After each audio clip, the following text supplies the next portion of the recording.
anya alọfa akwala ya si akpụ ịkwara gị ebe azụ isi gị welcome no ndewo lọla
Ugochukwu akụrụla nke mbụ ndị izute aka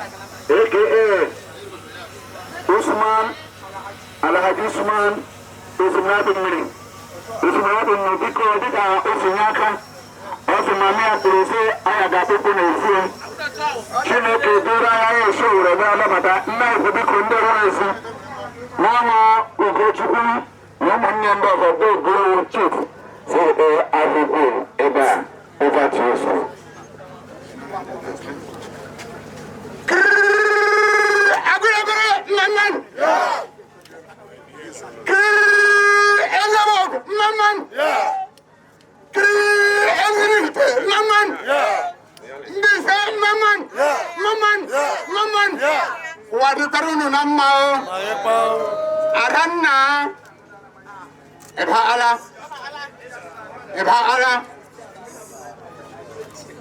Chineke nabata mkpụrụ obi gị n'udo.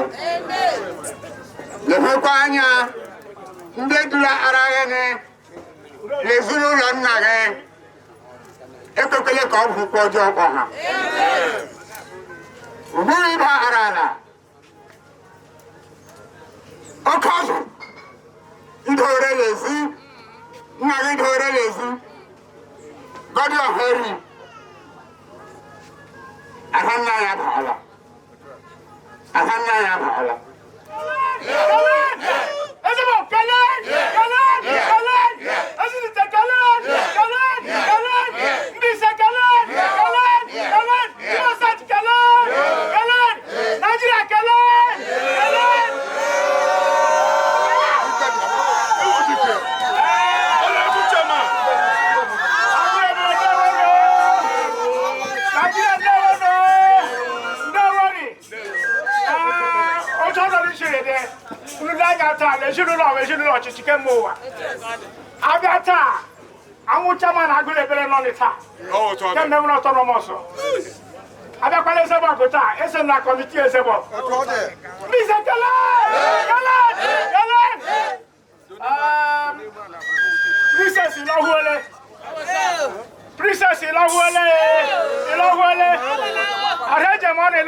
taa ịga na-eleji nna gị anụbara gwa nna gị taa n'onwe ma n'ikwu gị ma n'ibe gị okwu ịga ga akwara onye ọbụla achụga anyị mgbe ọ gị ji isi evurie onye chọkwa mgbe ọ gị ji isi evurie ka onye dịrị ya taa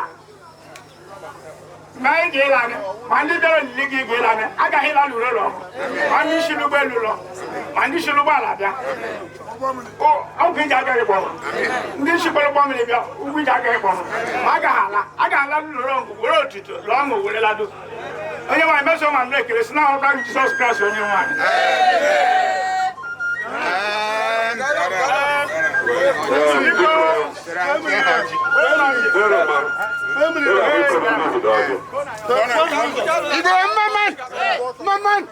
Maman, ihike, ezuagu na zuru nga, lekwe na ọjị, ala na-edu na ọjị a n'iru, were chọọ ndị ọgọ anyị ndị ihike na agbata obi niile gara anyị. Ọbụdụ, ịdekwa, ọjị agara. Onye nze, bịa na ọjị ndị ihike, ndị ezebe ọkenye anyị ọjị. Nabara ọjị, biko ka a nọ na-ewere ọjị na-eweta mmiri, biko na ọjị.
Los montes de Aziz.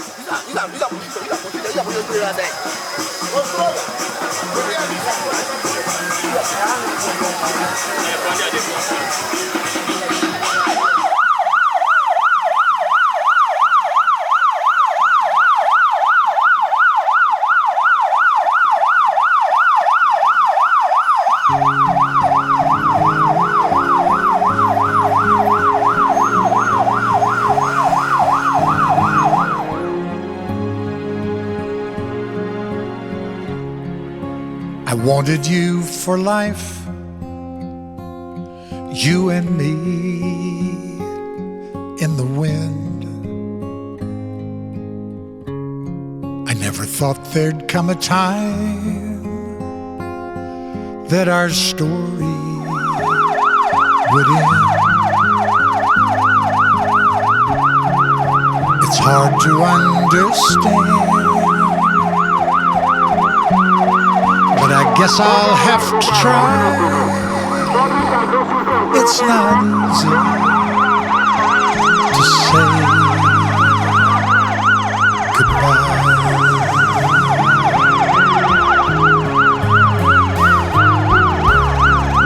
For all the joy we shared,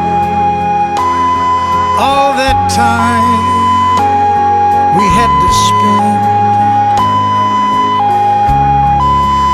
If I had one wish, I'd want forever back again, to look into your eyes and hold you when you cry.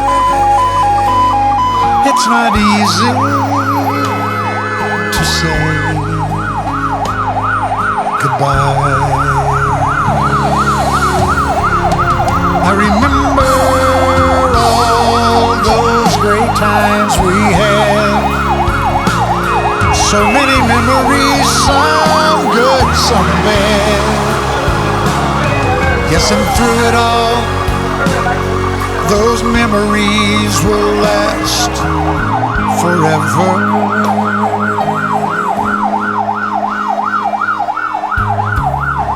There's peace in where you are.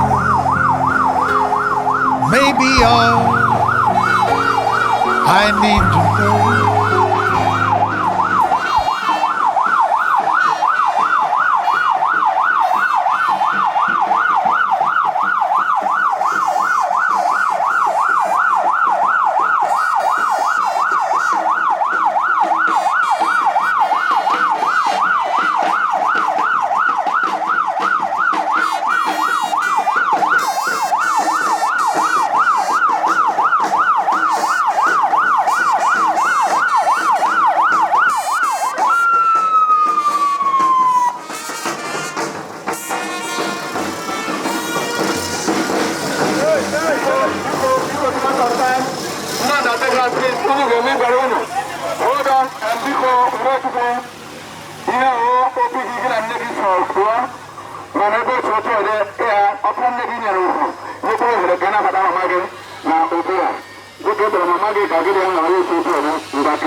Mama Sussan Nwambu Ugochukwu ịbụ ala Amerịka abịa menyere m na glabụ anya atụcha ụrụ mere ofe ịka baba bịa gba nkwa anwa n'ịbara nọmba ya metụrara gị pati ezi mmụọ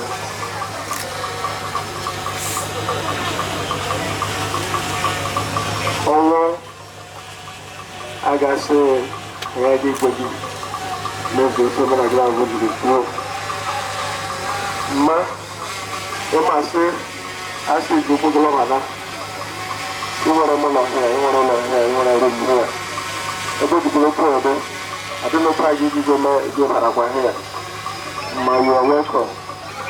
I love you. You will forever remain in my heart, in our heart. You are the dream. Ma,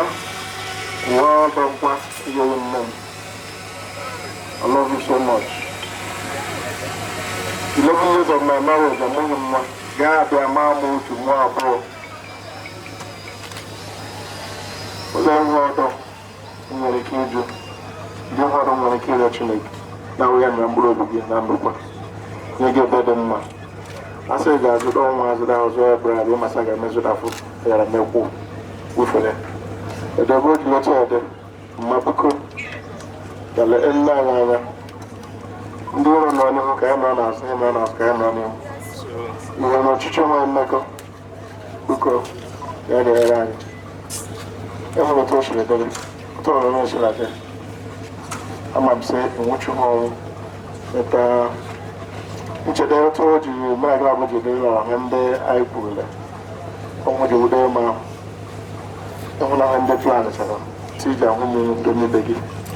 Too chọọchị arụwa from foundation or you need to ring in so you do go to the lesson of the actually can I kill it go on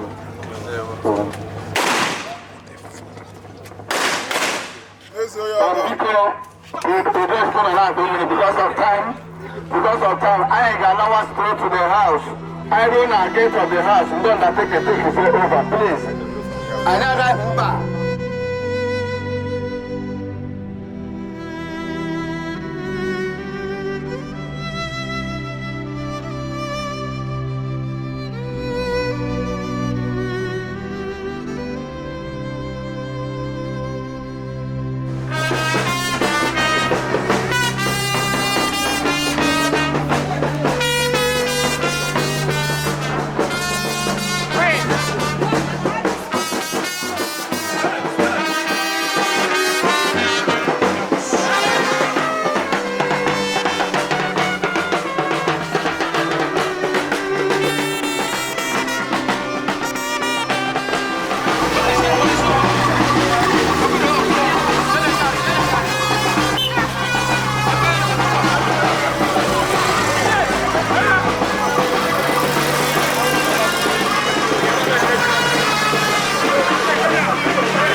church. Because again, we're if you went to Ezinne. Went to Ezinne.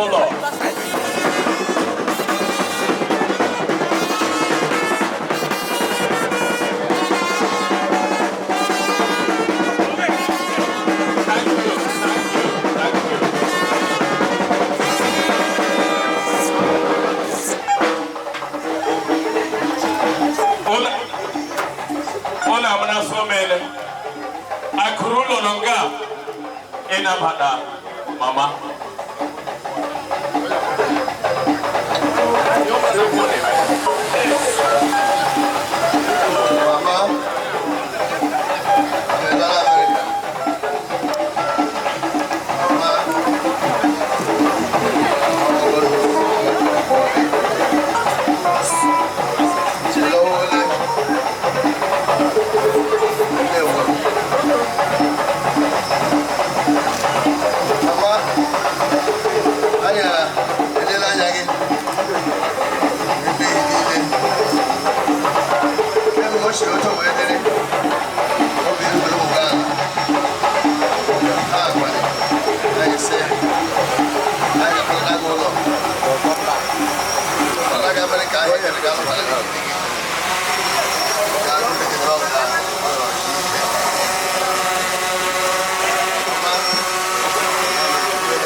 wanted you for life,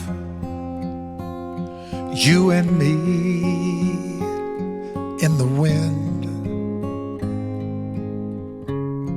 I never thought there'd come a time that our story would end.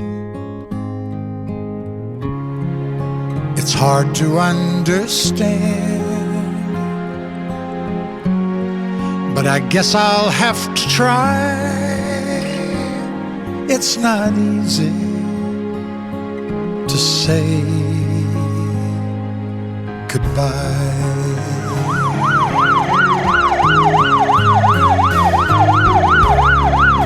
For all the joy we shared, all that time we had to spend. If I had one wish, I'd want forever back again. To look into your eyes and hold you when you cry. It's not easy to say goodbye. I remember all those great times we had. So many memories, some good, some bad. Yes, and through it all.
Anyị na-agụkarị n'akwụkwọ nke amamihe ebe a nọ na-agwa anyị na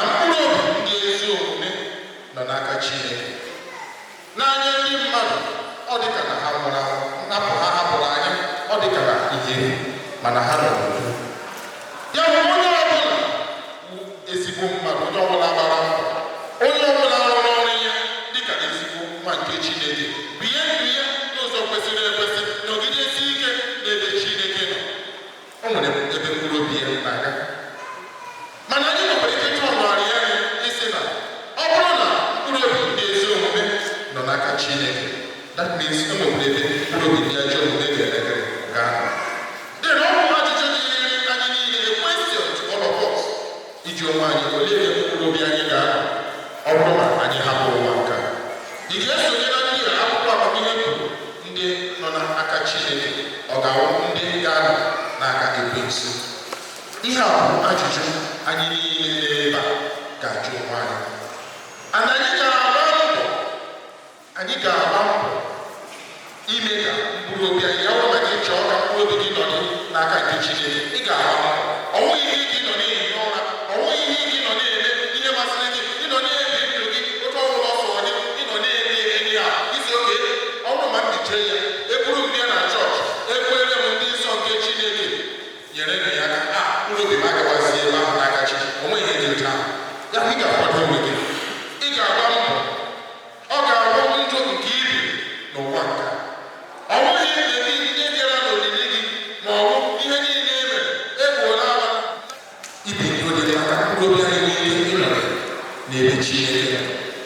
Ọ bịa ihe mere na ihe ọgụgụ nke abụọ anyị lụrụ akwụkwọ Mkpughe, a na-agbara anyị ọ bụghị nyere anyị maka ndị ahụ ndị buru ibu dị mma, maka ndị ahụ ndị gbara mbọ. Ihe amasị anyị lebe ya bụ na ngozi na-adịrị ndị ahụ gbara mbọ, ndị ahụ biri ndụ dị mma, n'ihi na ha ga-eketa oke n'ebe Chineke. Ya bụ oge ọbụla ị nọ na-eme ihe Chineke na-atụ anya n'aka gị, oge ọbụla ị nọ na-agba ngozi dịrị gị, oge ọbụla ị nọ na-arụ ọrụ gị dịka ezigbo onye otu Kristi, ngozi dịrị gị. Hapụ ihe ndị mmadụ na-ekwu, hapụ ihe ndị ọzọ na-eme na ihe niile. Gị na-agba mbọ ibiri na-asụkwa ọgụrụ na-agba mbọ ime ihe dịrị gị, ngozi iso na ndị na-ekete ngozi nke Chineke ahụ. Ya bụ anyị ga-esi ike, anyị ga-agba mbọ ka anyị mara na ọnwụ dị n'ebe onye otu Kristi ọbụla. Ama m na ụfọdụ n'ime anyị nsogbu anyị na-enwe na ihe niile bụ ole na ọ ga-abụ. Ọ bụ ya bụ ajụjụ anyị na-ajụ, mana ka anyị mara na ọ ga-abịa echa. O nwere ike ya ihe ụra, o nwere ike na-apụta na chọọchị ya, o nwere ike ya dị, o nwere ike ya na-ara ọrụ na-eri ya dị, o nwere ike ya na-aga ndị ọrụ ya dị. Olee ihe ọma ị na-eme? Ihe a bụ ihe na-eme ezigbo onye otu Kristi ọbụla nha gị. Ya bụ anyị gbapụrụ ebe a, ọ bụghị sọsọ naanị ịgba aka ihe a ejikọ anyị na nwanne anyị na-amaghị na mmiri Chukwu. Anyị gbapụrụ ebe a ịyọ ebere Chineke n'isi ya, n'ihi na a na-enwe ofu ụzọ ma ọ bụ ọzọ banyere ịyọ Chineke site na ekpere ya Chineke niile bụ mere ebere ka ọ sachaa ya, ka ọ nabata ya na ezi ya. Ọ bụ ya bụ ihe ọzọ anyị kwuru akọ ịkasị ezinụlọ uru na ihe niile na ndị niile ọnwụ mama anyị na-efusa ịkasị obi. Mana ka anyị niile na-ebe a, ka anyị mara na ụbọchị ọnwụ ka anyị na-abịawanye nso. N'ihi na ụbọchị ọnwụ ka anyị na-abịawanye nso, anyị ga-agbara ọfụma. Anyị na-anya ihe niile na-eme n'obodo anyị, anyị na-anya ihe niile nakwa eme na agbataobi anyị niile nọ, anyị ahụ na ọrụ ihe n'ụwa. Ihe ọbụla ọ sọrọ gị na-arụ, ihe ọbụla ọ sọrọ gị na-eme na ihe ndị ahụ niile, gị na-eme ndị ahụ niile na-arụ onwe gị, chee na mebi ọnwụ gị na ijiri ihe na ihe ndị ahụ niile onye niile ọnwụ ga anyị na-ahapụ ihe ndị ahụ niile gawa. Ya bụ anyị ga-akpachara anya n'ihe anyị na-eme. Ọ ga-adị mma na-ebi ego dị mma n'ebe ahụ gị na nwanne gị ebiri n'udo, ihe na-ehi kwesịrị ihe mara na ọ bụrụ ma achọọ gị eme ihe a na-eji na-echebe gị. Ka anyị mara na ụfọdụ n'ime anyị na-eche ogologo na ọ bụ eziokwu na awa mmadụ ihe ọzọ ibi ogologo ndị dị ụta 93 years ibi ndị dị ụta. Ọ bụghị a right, mana ọ bụ na Chineke ọ bụ a privilege nke Chineke na-eme. Mana ọ bụghị ogologo ndụ anyị biri n'ụwa bụ ihe n'ebe ọ bụghị the length of years anyị nọ n'ụwa bụ ihe, mana ihe dị mkpa bụ ihe anyị jere ndụ anyị na-epụta. Ị ga-ahụ sọmbọ ya bụ at the age of 30 something, 40 something, 50 something, ịbụ ya kara onye dị 100 something ma a na-echechi karịa onye ahụ dị 100 something. Legas ọ na-ahapụ akarịa onye ahụ bụ ihe ndị ahụ. Ya bụ ọgwụ anyị jiri dị ndụ anyị bụ ihe ya. Mgbe ọ bụ ya ihe anyị ga na-ele anya na ihe niile. Gị nọrọ ọ bụrụ na Chineke ihe owere elu 70 ruo 80 ruo 90 ruo 100. Hụ ya na ọrụ ohere Chineke nyere iji were chebe echiche na ndụ gị, iji were emekwa ihe ndị nke na-eme taa, iji were dị ndụ dị mma. Ahụla ndị na ebe echiri n'ike abụrụ anyị ọhụrụ ndị ndụ dị mma nke na mmadụ obi ihe ndị ahụ dị mma nke ahụ ụlọ. Ọ bụrụ na ụlọ na-ego ihe ọ ga-adị ha ebe ọ bụla. Ka anyị niile ndị nọbara ebe a ka anyị jisie ike mara na ụbọchị ọmụ nke anyị na-abịawanye nso, ka anyị nwee ike ịkpara ọfụma na-eche ụbọchị ọmụ nke anyị, ka ọ ga-ahụ mgbe ọ bụla Chineke kpọrọ anyị ka anyị nwee ike ịdị hapụ ịza ya okwu ahụ, ka anyị ghara na-ede dịka ha gwara m na gawa ụmụ Jerikọ bịa na-adịte ihe ahụ nkọ ihe esisi ike n'ihi na ndị ọmụmụ ya ọrụ ụlọ ọjọọ ọ na-adị otu ihe ahụ ọbụla ya dịbe ile ya ọchọrọ ka ka ile ya mana ịhụ ese nwa Chineke na-ahụ ya asịmanya otu ya ya na nwoke ka ụbọchị nke nke anyị ka anyị nwee ike iji ọnụ ahụ na-abụrụ Chineke ya bụ ka mkpụrụ obi ọ na-agaghị Sussan na mkpụrụ obi ndị otu Kristi niile kwere gara aga ka ha si ike na ndụwa n'oge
onye mgbe o kwetara ka etinye ya n'ahụhụ ọnwụ, o nwere achịcha ka ọ na-enye ekele n'otuto ya nwanyị enye ụmụazụ ya na-asị, naranụ nke a rie unu niile, nke a bụ ahụ ka a ga-ebunye maka unu.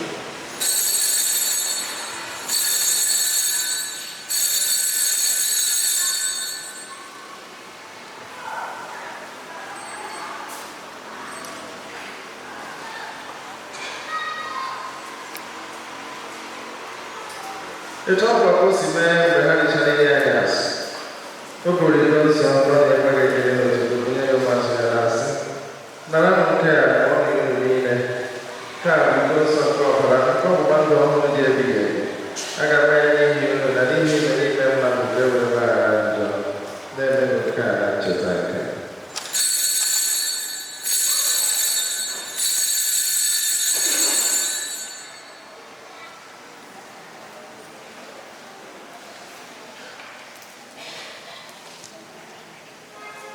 ka anyị kwupụta n'ihe omimi nke okwukwe anyị na-eme ugbu a.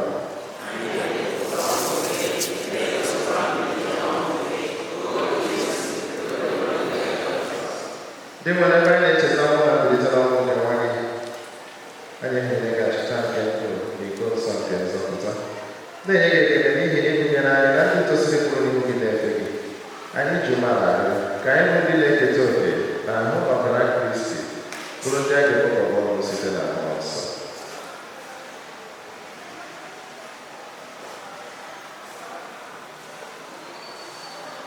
Gị nwere cheta nzukọ gị gbasara ụwa niile, mee ka o zuo oke n'ịhụnanya ya na okwu anyị bụ Kraịst na onye nlekọta dayọsis anyị bụ Ishi na ndị echichi niile. Chetakwa nwa odibo gị Sola, onye isiri n'ụwa ọrụ ka ọ bịakwute gị ebe ejikọrọ ya na nwa gị n'oyiyi ọnwụ ya, mee ka ya na ya bụrụ otu na mbilite n'ọnwụ ya. Chetakwazie ụmụnne anyị ndị ji nchekwube nke mbilite n'ọnwụ n'ahụhụ ha, were ekpere kpọbata ha na ndị ọzọ niile nwụrụ anwụ n'ihe nke ihu gị. Anya nrịọ ka i meere anyị niile ebere, ka anyị soro Virgin Maria dị ngozi na-enye Chukwu, nakwa Josef dị ngozi bụ di ya, ndị apọstọl dị ngozi na ndị nsọ niile ndị mere uche gị kemgbe ụwa tụrụ keta ekpere, ka anyị sorokwa ha na-edogide site na Jesu Kristi nwa gị.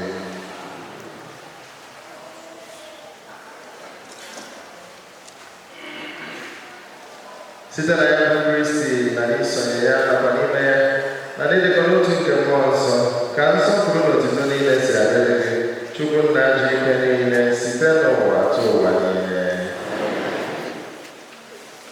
Ndị hụnanya mmanụ ka nwere ahụ onye nzọpụta anyị kụziri anyị were otu Chukwu nna nna anyị nwere eluigwe.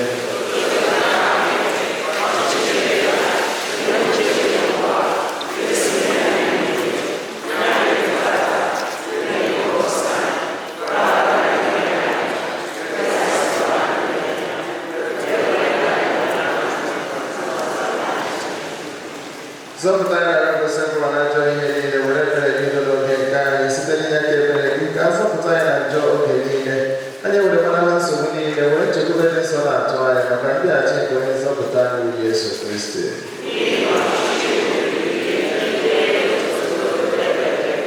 Onye nwe anyị Yesu Kristi ekwe ndị apọstọl gị, udo ka m na-ahapụrụ n'udo nke m ka m na-enye ụlọ, biko nna edepụla anyị na njọ anyị, kama lekwasị anya n'okwukwe nke nzukọ gị, nye udo na-edịkọ n'otu mgbe niile ka uche gị si chọọ, dịka onye dị ndụ na-achị ebe ebe.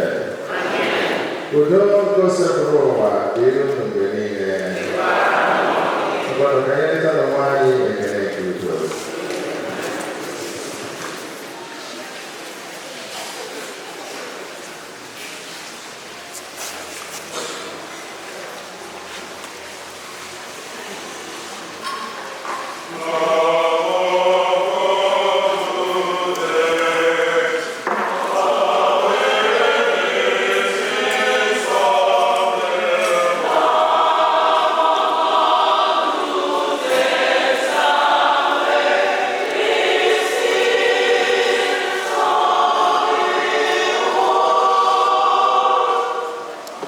Anyị niile nwere isi ọnọdụ ndị a kpọrọ oriri nke nwa atụrụ Chineke.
Father, thank God for this Mass, because as you will do Mass here, you will not hear everybody raising my mind.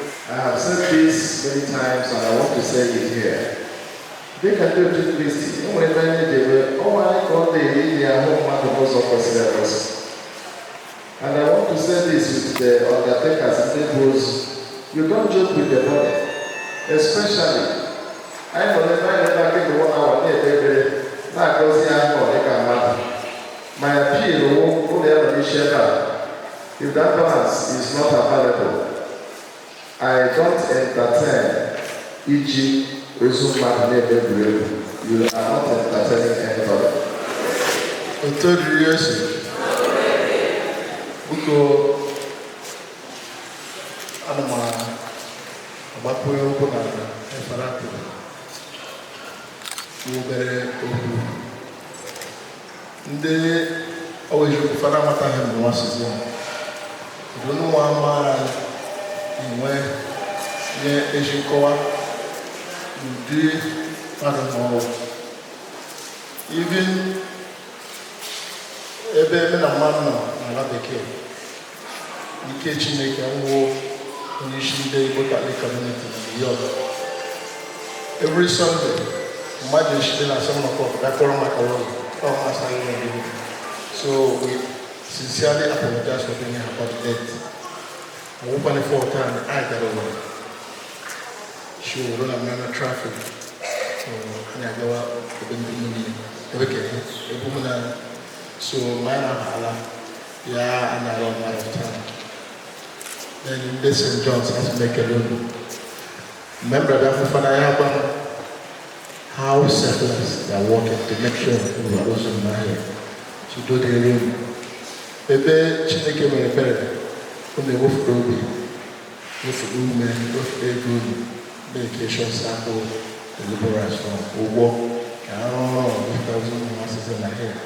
I'm saying, go on the road, don't have a because before Chineke Abolia, over here, Madam Manobi, like a church here. So, if all one of Jimoku Yapataya, I got a one there, I can make you go to the name of the road, to the yes, to the room.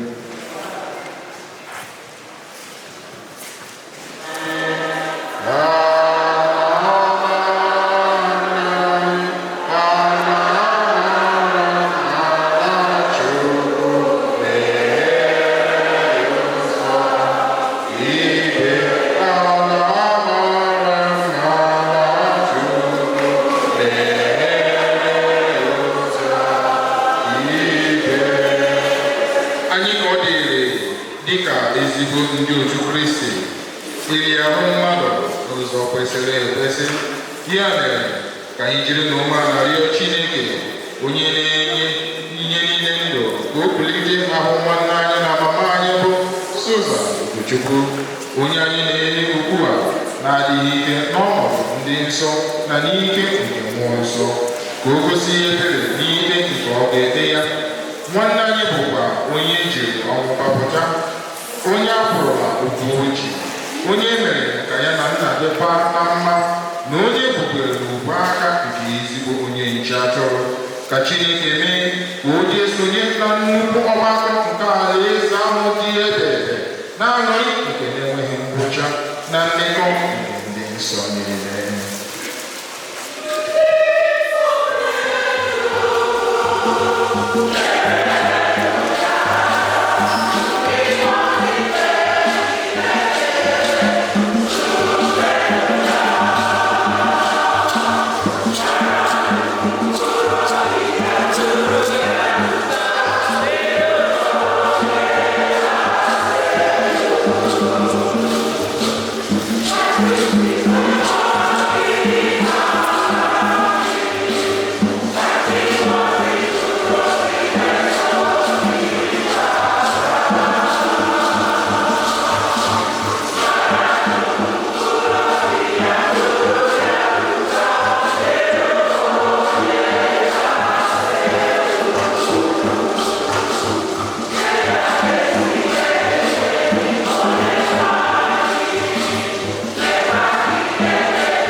n'aka si obi ọma n'aka gị ka anyị na-etinye mkpụrụ obi nwa odibo gị na mama anyị bụ Sussan Ugochukwu. Anyị ji aka site na nchekwube anyị na ọ ga-eso Kristi bilite ọzọ n'ụbọchị ikpeazụ dịka ndị niile nwụrụ n'ime Kristi. Anyị na-ekele gị maka ihe ọma nke iji gọzie nwa odibo gị ya n'ụwa iji gosipụta ịhụnanya gị. Kpọbata ya n'otu ndị nsọ gị dị nwere gee ntị, meere anyị ebere, nụrụ ebere anyị. Ya mere were ebere gee ntị n'arịrịọ nke anyị na-arịọ gị, Onyenwe anyị. Kpughere nwa odibo gị bụ Sussan Ugochukwu ọnụ ụzọ nke Paradaịs. Nyekwara anyị aka bụ ndị nọ n'ụwa ka anyị jiri nkụzi nke okwukwe na-akasịrị ije onwe anyị obi ruo mgbe anyị niile na nwanne anyị na mama anyị bụ Sussan Ugochukwu ga-eji nọnyere gị oge niile site na Kristi dị nwere anyị. Anyị ga-anọkwa n'oche anyị ebe anyị nọ ka a na-ebupụ ahụ mama anyị. It started with screams, then slaps and kicks. How hard was it for you to cry for help? You said you stayed for us. Mama, where are you now? My first love has been taken away from me. If tears could bring you back, I'd cry you a river. But my tears can bring you back. You're gone forever. It's gonna take a lifetime to get over this pain. It's gonna take forever and a day to take this pain away. I wish I could turn back the hand of time so I could see your face again. But you're gone forever.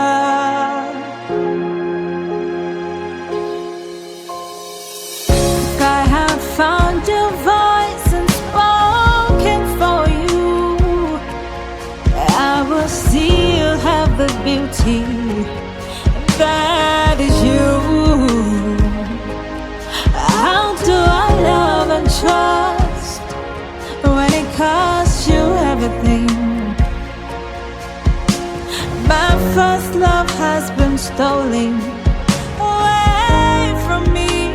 Oh, if tears could bring you back, I'll cry you a river. But my tears can bring you back. You're gone forever. It's gonna take a lifetime to get over this pain. It's gonna take forever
Uchenna Bewala Pastor Uchenna onye gbara ya n'onye aha gị ogere Joseph onye kọmitii gbara Uchenna ya bịala Pastor bịa hụ Joseph ọ bụrụ Joseph nke Jesu na Bonna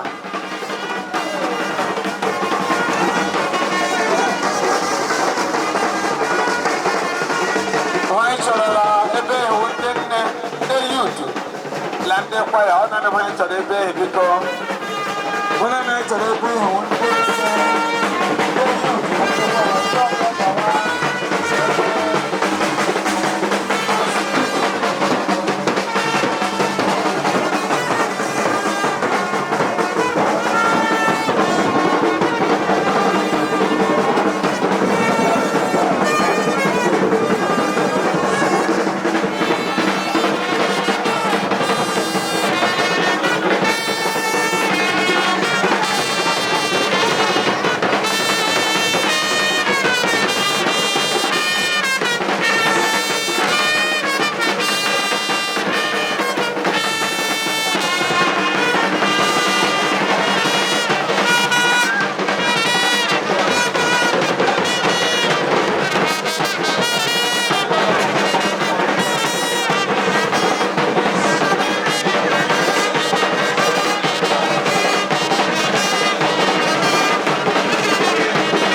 Ezinne Sussan Ugochukwu onye a na-eji ugbu a na-adịghị ike n'ọnọdụ ndị nsọ na n'ike nke mmụọ nsọ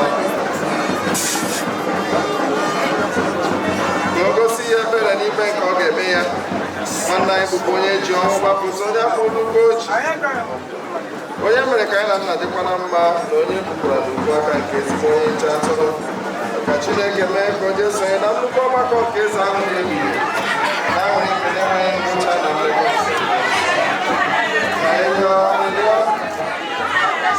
onye nwanyị Yesu Kristi ịnọrọ n'ime ile mkpụrụ ụbọchị atọ were si otu ahụ gọzie ile ndị niile kwere na gị ya mere ndị dị na ahụ ha dị n'ime ili ji nwee nchekwube karịa na a ga-esi n'ọnwụ kulite ọzọ site mmụọ ozi gị ka ọ na-eche ya nche zọpụta mkpụrụ obi nke Ezinne Sussan Ugochukwu onye anyị na-etinye ahụ ya n'ili nke a ka o wee nweta aṅụrị n'otu ndị nsọ ebe ebe amen.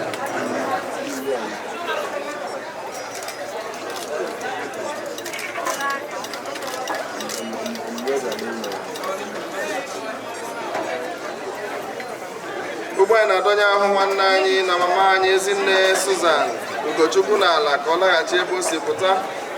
Anyị na-eme nke a n'ihi na ọ masịrị Chineke ji ike niile isi na ndụ nke a kpọrọ nwanne anyị na mama anyị.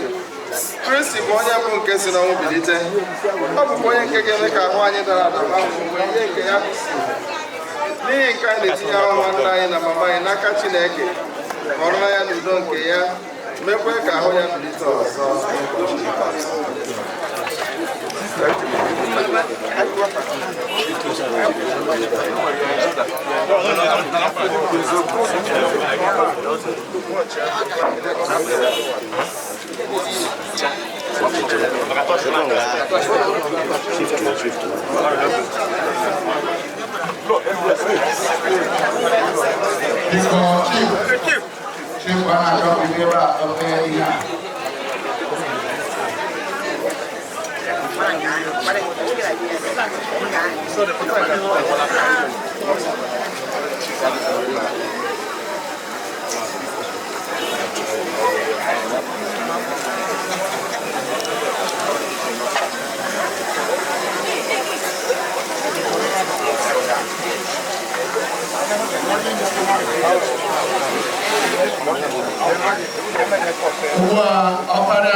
Choir, please. The remains of our mother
ejikpe baptizim wụcha mama anyị na nwanne anyị Sussan werekwa mmanụ nsọ gbaa anyị ume.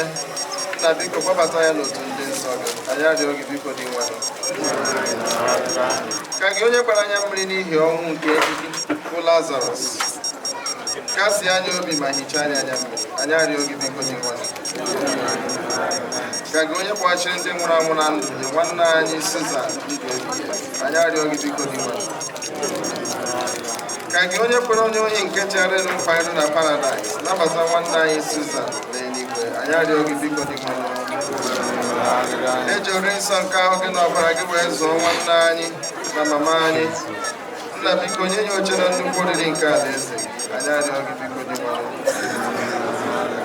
anyị nọ n'uju n'uru maka ọnwụ nke mama anyị nna biko were okwukwe na olileanya nke ndụ ebighị ebi kasị anyị arịọ gị biko dị mmanụ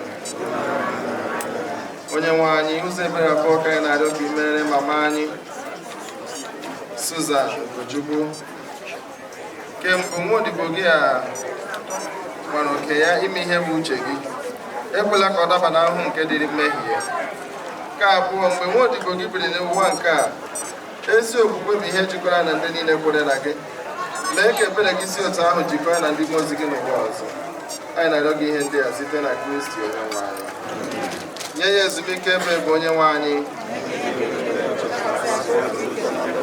ka o zuru ike na ndokwa ebere maka ndị na-eru uju Chineke ebe anyị na-eru uju maka ahapụ nke nwaodibo gị na mama anyị n'ụwa nyere anyị aka mgbe niile ka anyị na-echeta n'otu ụbọchị na anyị ga-esonye ya nye anyị amara iji kwado maka ụbọchị ikpeazụ ahụ site n'ibi ezigbo ndụ ka ọnwụ mberede ghara ịgakwuru anyị kama ka anyị dị nkwadobe na-atụ anya mgbe ị ga-akpọbata anyị n'otuto site na Kristi onye nwe anyị ka Maria nne nke Chukwu nne dịkasịrị obi ebere onye ntasi obi ndị na-eru uju anyị n'aka nwa ya mkpụrụ obi nke nwaodibo ya Sussan Ugochukwu onye nke hapụrụ ụwa nke a ka o site n'ebere nke ya dịka nne nwee ike ịrụ ọsọ ọsọ n'ụlọ obibi ahụ ọ na-atụ anya n'eluigwe biri na ya ebighị ebi ebighị ebi dị nwere anyị Yesu nwere obi ebere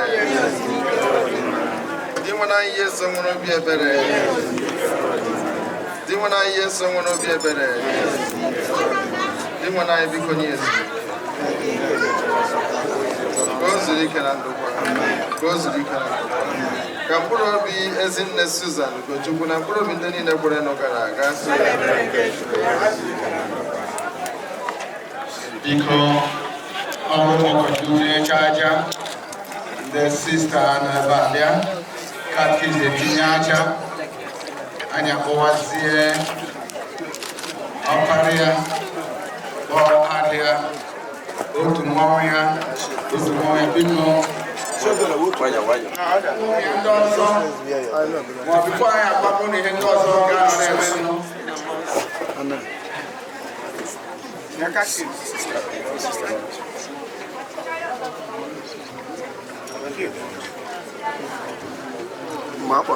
ugbu a ọkara ya chief etinye aja ọ bụrụ ma chief na-eche aja adị ya please come forward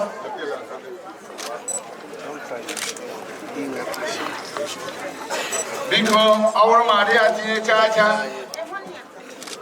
anyị aga agụchasị nsusu unu ụnụ abịawazie adịkwa ga-esi ahịarịa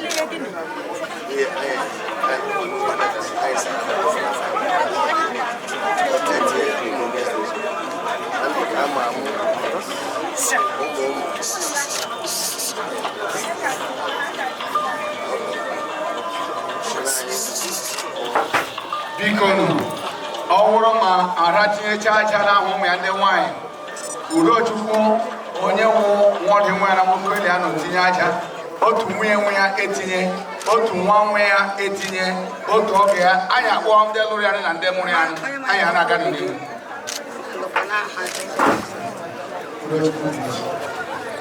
ada etinyere ahụ ụmụ ya ndị nwanyị niile Ugochukwu ebekwara ya olee otu nwunye nwe ya otu nwa nwe ya otu ọrụ ya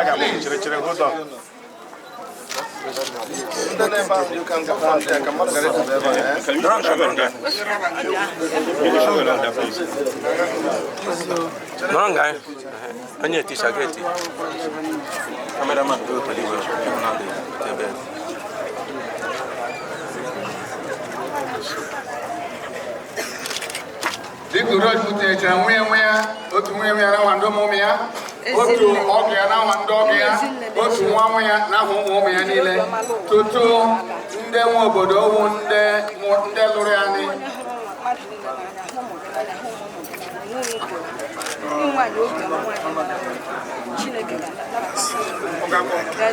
Biko ọrụ ma ha tinyecha ndị ọrịa ji mmụọ nsọ ya, ofonye mmụọ nsọ ya, ndị lụrụ ya ni, ndị ha tinyecha aja. Ndị ezebe ọgụ ndị mụrụ ya na ofu onye tinye titi onye isi ndị nne abịa tinye aja.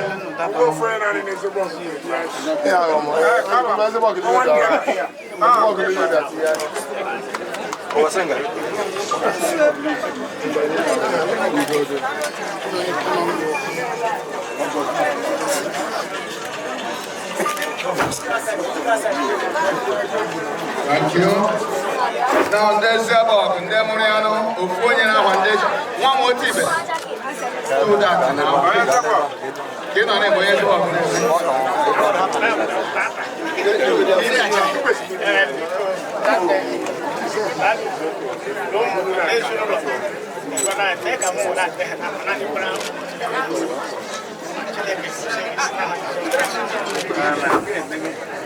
Biko, dịka nwa ya onye isi ndị nne St. John the Apostle n'aha ndị nne, ọ bụrụ ma onye isi ndị nne tinyecha aja, ndị yutu n'aha anyị niile etinyecha aja.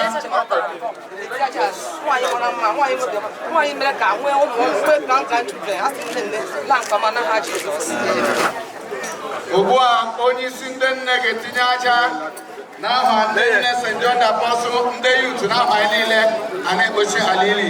Ndị kwaya mụ na na-aga n'ihu.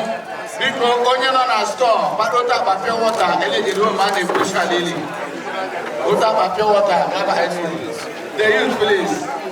Biko anyị na ndị kwaya. Ka ndị kwaya nọ n'ọrụ onye nwe mmemme kwaya.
The journey of Ezinne Princess Sussan Nwambu Ugochukwu started on that fateful day of December 25, 1927, when she was born into the family of late Chief Paul Akwarandu and Lolo Janet Nirima Ahairu, the first traditional ruler of Eziabo Ezinne Luchi of Imo State.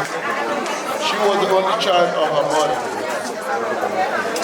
Ezinne Princess Sussan Nwambu Ugochukwu was married to Peter Ugochukwu of Ibogu in Ezinne. And after marriage, they traveled to French country.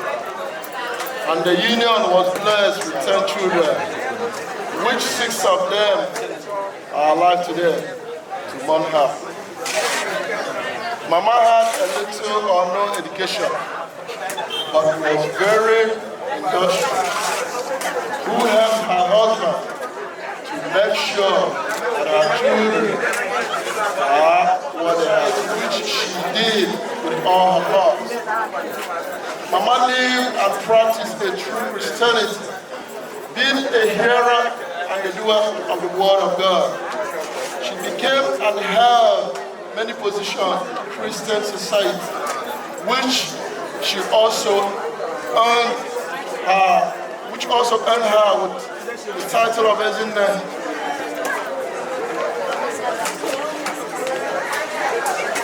Ezinne Princess Sussan Nwambu Ugochukwu was an exceptional wife, a virtuous and illustrious woman, a role model to most women in our community. She was a source of encouragement because her strong character, high moral standard, and self-contentment. No matter what at least anyone must make to capture the meaning of dimension of the exciting, successful, fruitful and godly life of Mama Sussan, it will simply amount to scratching surface. Ezinne Sussan Nwambu Ugochukwu had absolute trust in God. Mama, you were a special gift from God to Ugochukwu family in particular. Humanity in general. We love you and cherish you. Goodbye, Mama, until we meet again to part no more. Ezinne Princess Sussan Nwambu Ugochukwu was survived by children, son-in-laws, daughters-in-laws, grandchildren, great-grandchildren, sisters, signed by Chief Priest Adonis Uche Ugochukwu, Alhaji Usman, for the family. God bless you all. Thank you. Mama. That is a biography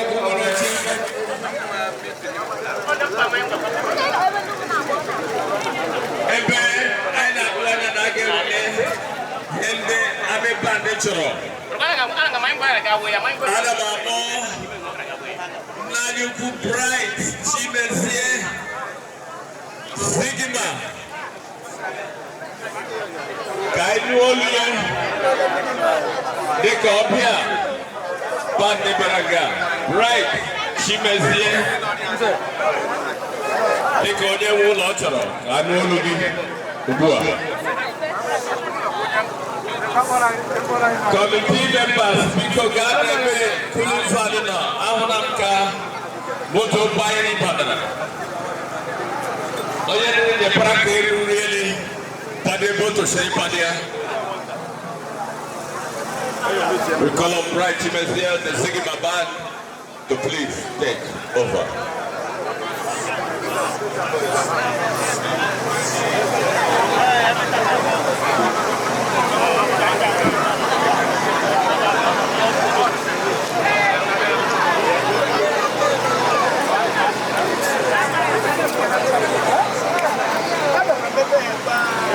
Sit down.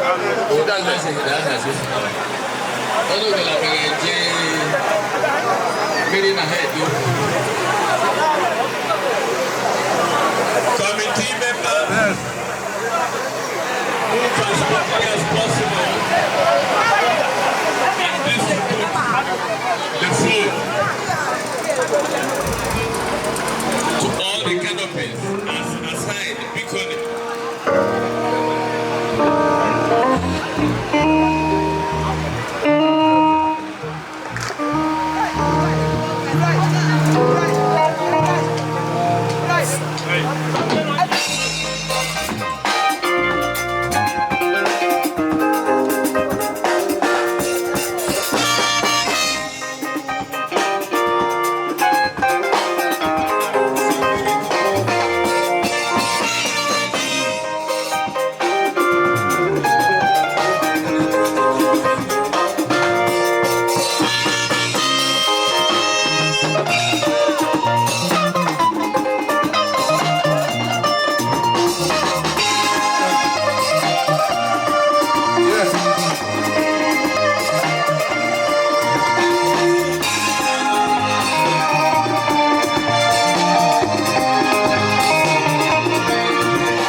Mbise Mamanuo.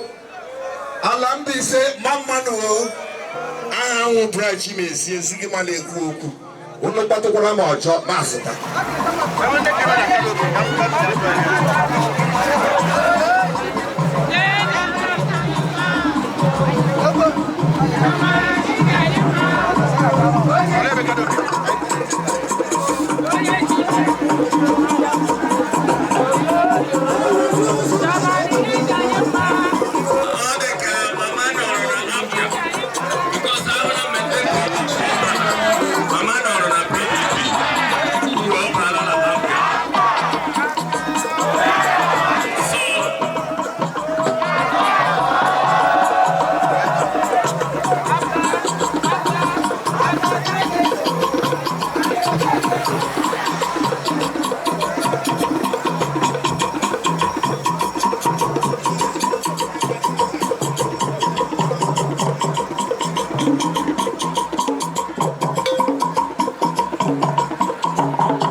Mama Sussan, all of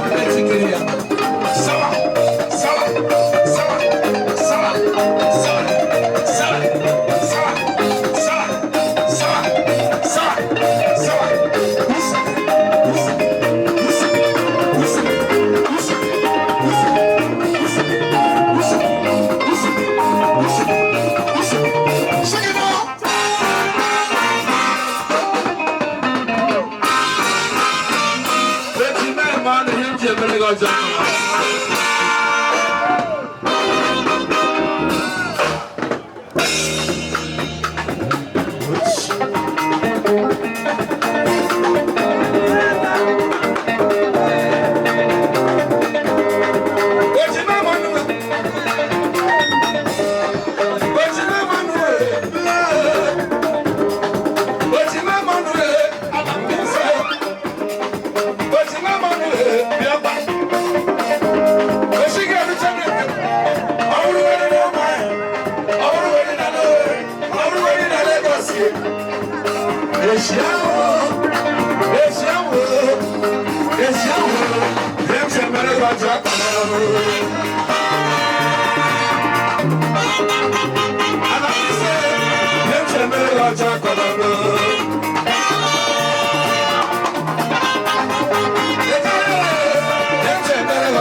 Why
not?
committing suicide. They're committing suicide. Who got police here? How can you prove? This making you the swallow. Say that chop. Which can chop up in this year? How can you prove? This making you the swallow. Say that chop. Which can chop up in this year? Police in there. Police in there. Police. He's committing suicide. The black and white here is committing suicide. The black and white here is committing suicide. Sugar, sugar. Sugar chip. Police there. Police there. Police. He's committing suicide. The black and white here is committing suicide. The black and white here is committing suicide. In the part of Africa where they come from, anybody when they chop food, fuck at night, he get us to the describe that. Like first, when I call them when they're baking, or we can say, all the music and church. I got the resource of it.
So starting from today, beginning from today, if you want to talk, maybe something is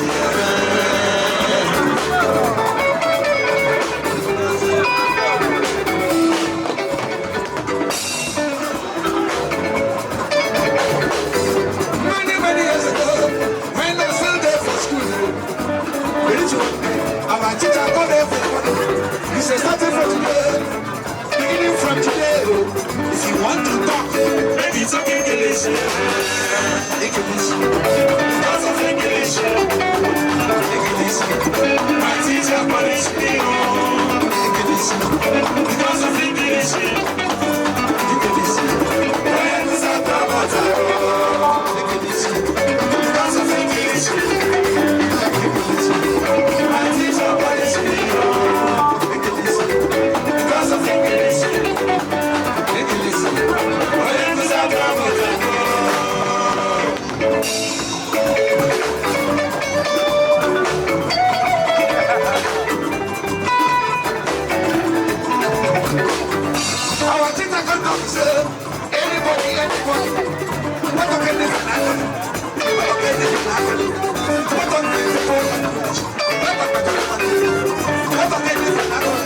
Just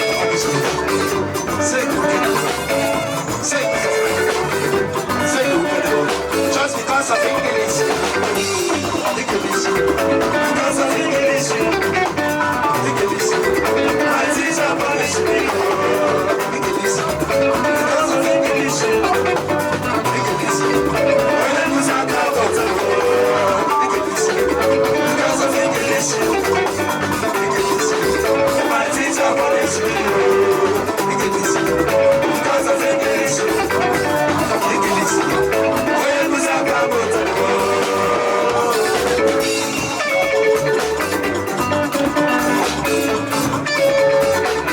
my body reached one day and I asked, we there for classroom, she didn't come carry my pencil. She went on my class when I want to use my pencil, I call it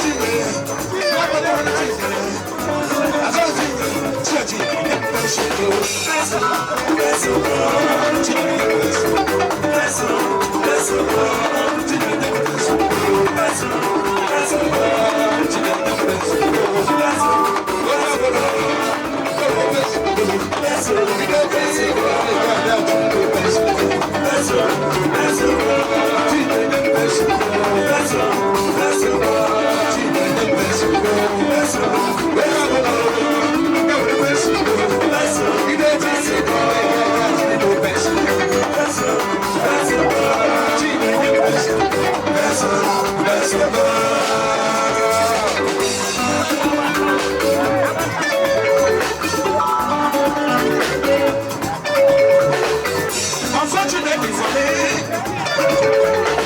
my teacher had a my teacher began to ask class, who's bigger than everybody began to point. I think I said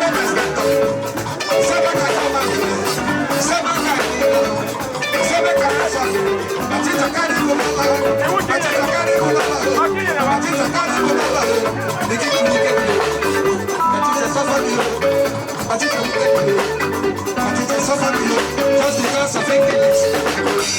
Because of English. My teacher punished me. Because of English. I have to talk about because of English. My teacher punished me.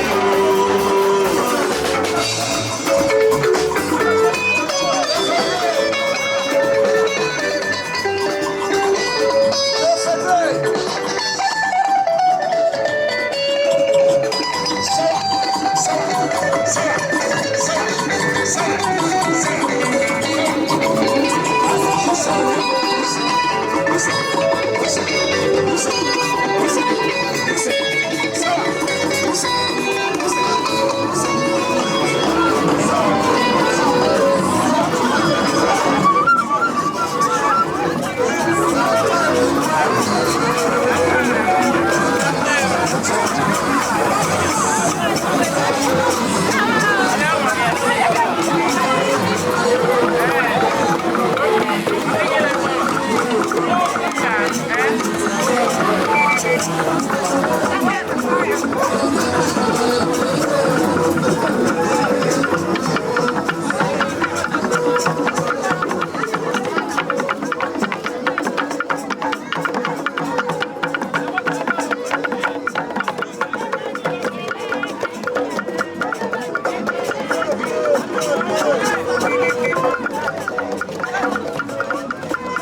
Nwambu Ugochukwu. Okay. Go to be the game. My dear. I got me so with the mom. I got me say, early with my mom. You know, no matter how old your mother is, you don't want to lose your mom. You know what I'm saying? Nobody wants to lose her parents. His or her parents. Mom always will walk around her mom. To me, I feel that she gone so quick, so early. But God be the glory, man. I saw rest in peace. The action speaks volume. You line around. You young boys, my brother. Mama Sussan and Mama Sussan, that's what they do. Mom is a very jolly fellow. Our friend of all. My mama never him out. The old lad. Oh, what I get. Tomorrow you got to watch. That's a kind of character. She's a virtuous woman. Mother of all. Oji Yabachiri. That's why everybody's crying, even though they feel that she's old, but to them, she's not that old. They need her to be motivated around. Okay, then you can go out to bring him and watching guitar. Now, a wonderful day. Even mom, if I believe, mom will be kind of a person, even. Oh, don't like that. She be happy because mom karanka. But that you do that because but I love she did it. And how painful it is. You are all that painful too much. Besides, offering them open half with it. Don't you get up now, US. Every half. Any lender promised your mom. I shall email mom. Mama just feel like that. You are like of course. Finally, Obia Daniel Mano Domo. I'm going to the area. No, I am as yes, I am Mama didn't hold that Daniel US. You are so Oria got you to that area. And when I believe that now we're talking shit, I can give you a good look. Oh, a penny, I know that no Kahenka. Okay, I can wait penny, I know, I can shield you.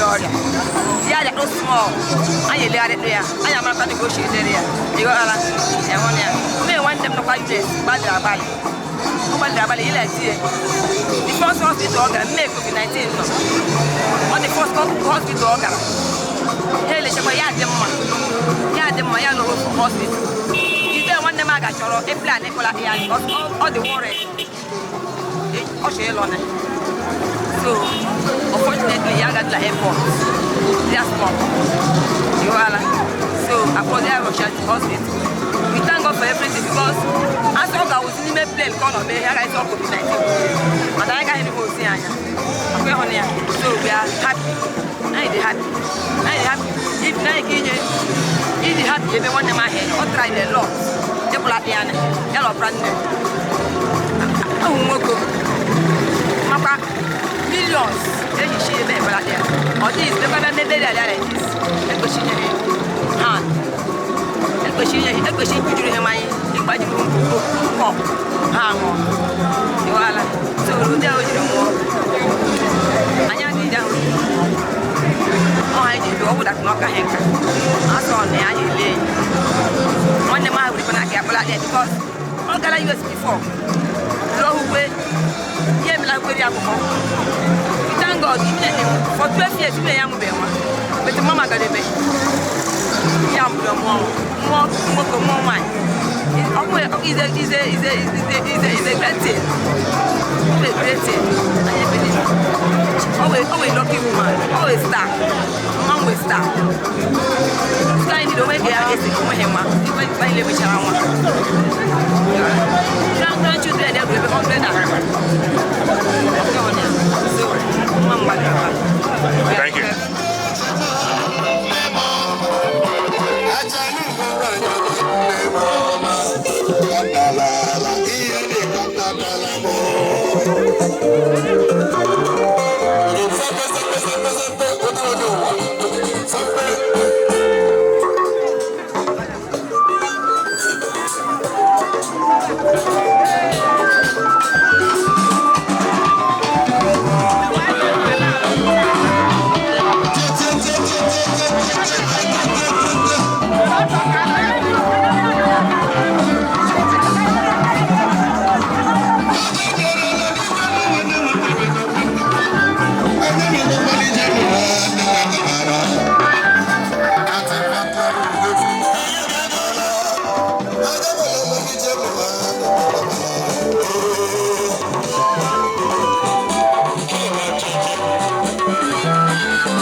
Ewele, onye ahụ, obi.